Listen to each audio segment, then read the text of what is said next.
الرحمن الرحیم۔ پاکستان کا ایک علاقہ ہے جہاں پر ایک مفتی صاحب نماز پڑھا رہے صبح فجر کی۔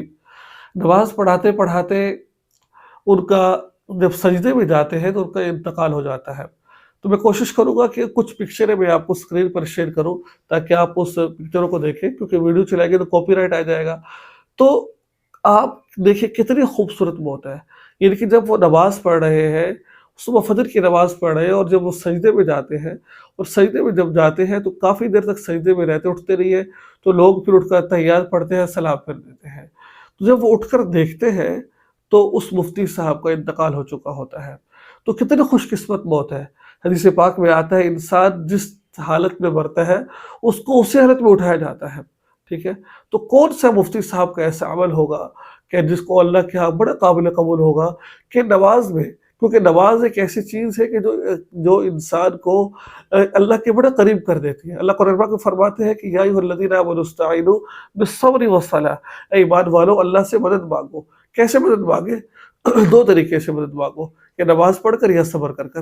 تو گویا کہ جب انسان نماز پڑھ رہا ہوتا ہے، گویا کہ اللہ کو سجدہ کر رہا ہے، وہ اللہ کے قدموں پر سجدہ کر رہا ہے وہ، تو لہذا بڑی خوبصورت موت ہے۔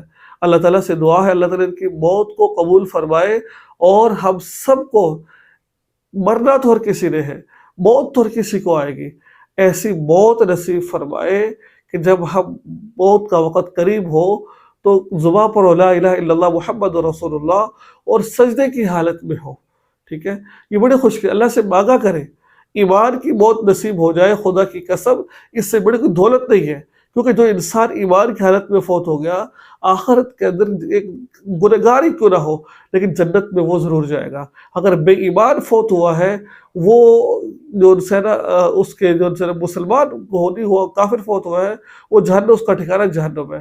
تو میرے عزیز بھائی دوست اور بزرگوں، ان چیزوں کا خاص خیال رکھا کریں، اللہ تعالیٰ سے دعا مانگتے رہا کریں۔ اللہم من احییتہ منا فاحیہ علی الاسلام ومن توفیتہ منا فتوفہ علی الایمان۔